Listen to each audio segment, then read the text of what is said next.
Hope you're having a fantastic day. This is going to be a quick pop-up training on the 8 ways that you can tell your brand story. Now, the last pop-up training we did, we talked all about why it is that you actually went through what you've had to experience, right? That all the things that you've experienced in your life, it wasn't for no reason at all. There was a reason why you experienced it, right? And so now we want to help you take those things that you've gone through and how do you build that into a story? Because when you build that into a story, that becomes your brand, right? And so I had to go through my own training, go through my own coaching to help me understand that I am a believer and an achiever. And that's part of my brand. Well, that is my brand, right? I come to the table as a woman of integrity, a woman who is a servant leader, a Black woman who is a leader, and a Black woman who is a believer and an achiever in what she does. And so I know and the story to get me there, I know the story to get me there starts with my upbringing in Little Philadelphia, or Little Philly, as I passionately say it, Little Philly, all the way up to going to NC State and then working on degrees and then having all types of relationships, good, bad, and ugly, during my college years, right? And then going off to work and then being married and then working on a doctorate, problems having children, infertility issues, all the way through adoption, and then where I am today. All right, being able to be the believer and achiever that I am today. So to be able to do that, I had to learn how to tell my story. And I'll be frank with you, that was difficult at times. It was difficult at times because I didn't know how to bring all of who I am under one umbrella. And when I got the help that I needed, I realized, and with help, of course, that I am a believer and an achiever. And I'm sure that some of you are too, but that's part of my brand. That's who I am. But to do that, I had to learn how to tell my story. I had to learn, what are the components and what are the best ways to tell my story. So let me give you today the 8 things that you need to be able to tell your story about yourself. Number 1, you need to know who you are. Okay, I know that sounds simple. I know it does. But you know what? What you need to understand, what I had to learn, is that to know who I am, I can't listen to what other people are saying. Okay, I have to know who I am based on who God created me to be. And that comes from the word. And once I knew who I was, I could be whoever I am, wherever I am. God actually, helped me to operate in the boardroom, helped me to operate in the pulpit, helped me to be whoever I am, wherever I am. And I show up as my authentic self.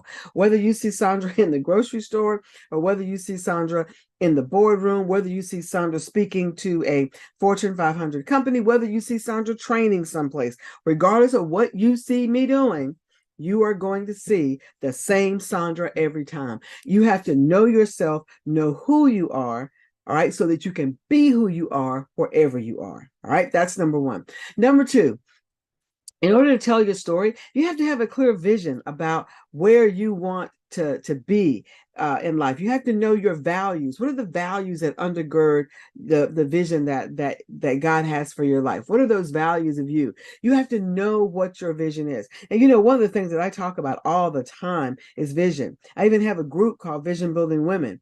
And in that group, we talk a lot about vision and assignment and being clear on those things. But if you don't know who you are, you can't have a clear vision about yourself, right? So after understanding who you are is critical, and then having a clear vision about where you are going, what God is calling you to do, all of those things help to shape your story.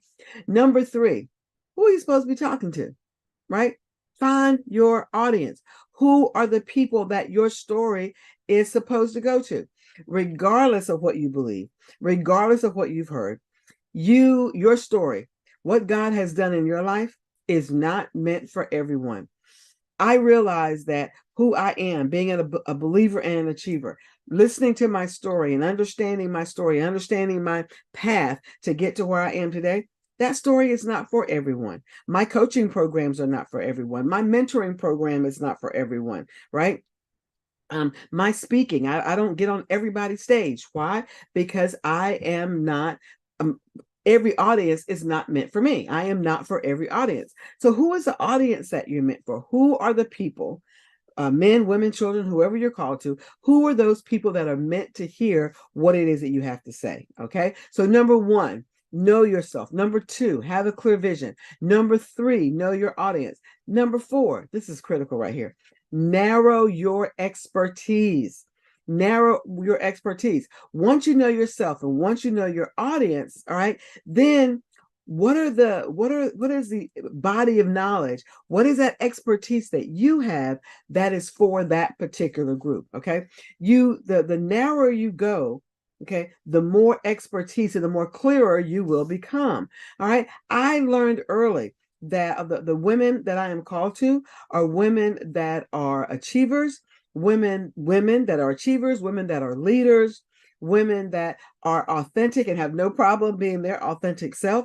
And in my role in your life is to help them to move forward to their next level of success, to help them move forward in ministry, to move forward in their business, to move forward in their career, to find what that is, and then actually build strategies to get to that place, right? But again, in order to do that, you got to know yourself, right? You got to know your vision, you got to know your audience, and then narrow that expertise.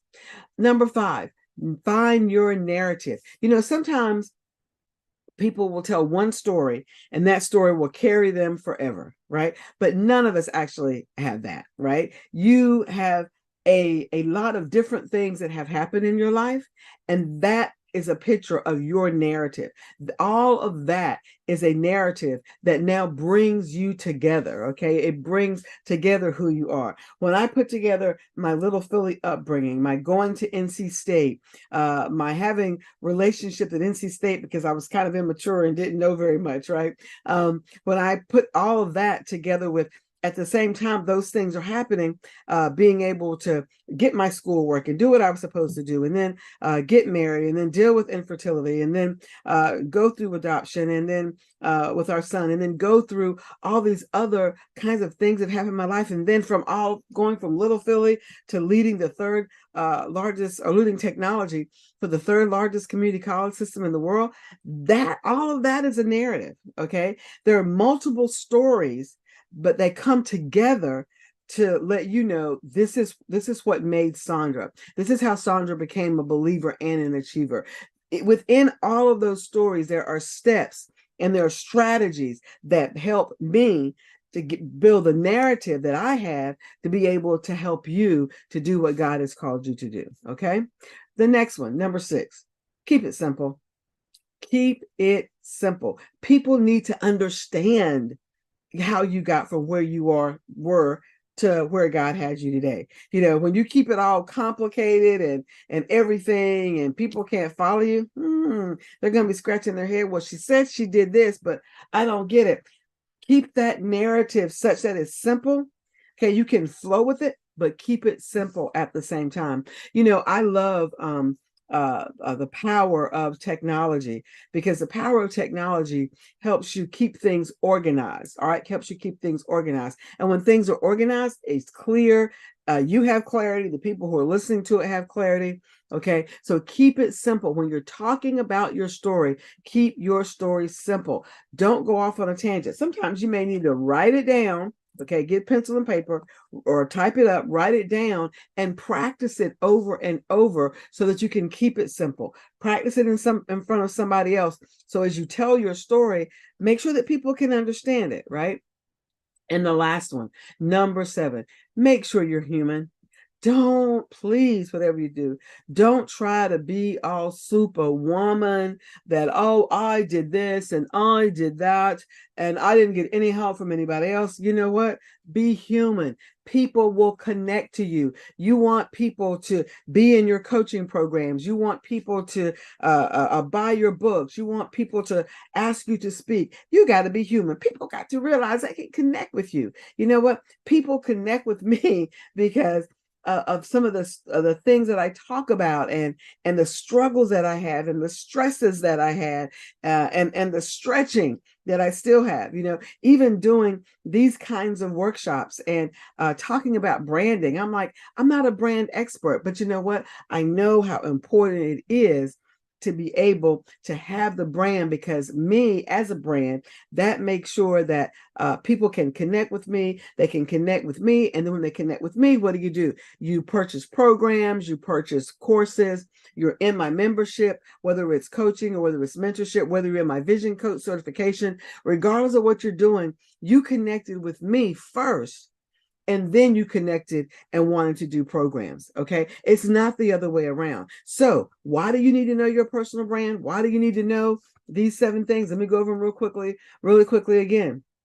All right. You got to know, number 1, know yourself. Number 2, have a clear vision about yourself. Number 3, who is your audience? Find that audience. Number 4, narrow your expertise. Number 5, find your narrative. Know what all the stories that you have in your life. What is that? What is that a big picture of? And what is that narrative? Number 6, keep it simple. And number 7, be human. Okay. People connect to you before they connect to your products. Again, I'm teaching this inside here because this is next level stuff, y'all. We want to just put things out there and think people are going to buy. No, people have to know who you are. And then once they connect with you and who you are as a person, you being the brand, how you show up, what are your values, then they can connect with what it is that you have to offer. Your mentorship program, your ministry, your coaching program, your books, your business, whatever it is, or even a career inside of an interview. Okay. This even helps you to be who you are inside of an interview when you're interviewing for something, whether it's a new job, whether it's a boardroom seat, regardless of what it is, it helps and supports you. Okay. So I wanted to go over with you these 7 things that help you to be able to develop that brand story about yourself so that you can move forward to the next level in your career, in your business, in your ministry, whatever it is that God is calling you and where he has for you to go. So now, to help you with this, to help you with this even more, let me invite you, or allow me to invite you, on August 21st, 7:00 p.m., we are having a live session with the expert brand strategist, Alicia Brooks, and she is coming to do a workshop for my membership my membership group, and I'm opening up to you. Okay, I'm inviting you as well. There is an investment. You'll be able to see that if you go to www.shift2nextlevel.com, shift2nextlevel.com. If you go there, you'll be able to see all the information, what she's gonna teach about, why we're doing this, that sort of thing. You'll be able to see all of that there. The investment is there also. So shift2nextlevel.com, and you'll be able to sign up and be there. Look, don't miss this. Don't miss this particular branding session, because I will tell you, not only is she going to talk about personal branding, but she's also going to talk about artificial intelligence, ChatGPT, in the midst of all that. Okay, you're not going to get this for the low investment of $49 that anywhere else. Okay, and like I said, she's an expert at what she does. I'm glad to call her my friend, and I'm also glad to call her the expert, and glad to have her here in my communities. So excited about that. I gave you the things that you need for your brand stories. How do you tell your story? What do you need to tell your story? I gave you those 7 things, and then gave you the invitation to our workshop. I'm the host. Okay. I'm not teaching it. I'm the host. Okay. Alicia's going to do all of the teaching and work with us on that night. I'm excited. I'm excited to hear it. She's phenomenal. I'm excited to hear it. And I want you to be there because, ladies, ministry, whether you're a coach, a mentor, an author, a speaker, you need to understand and know your personal brand and how you can take that to the next level. Okay, y'all be there. Thank you for being with me today, and I hope to see you soon. I hope to see you on the inside of the workshop on August. I don't know why I keep wanting to say April, on August 21st at 7:00. Oh, here's the thing. Also, if you can't be there in person, no worries. Sign up. because there will be a replay. If you register, you'll get the recording. You'll also get your brand strategy workbook. You'll also get that. And for the first 50 that sign up, will also get a group session with me looking at your different brands and going into some more detail from Alicia's workshop. Okay, so y'all have a great day, and I will see you soon. Bye-bye.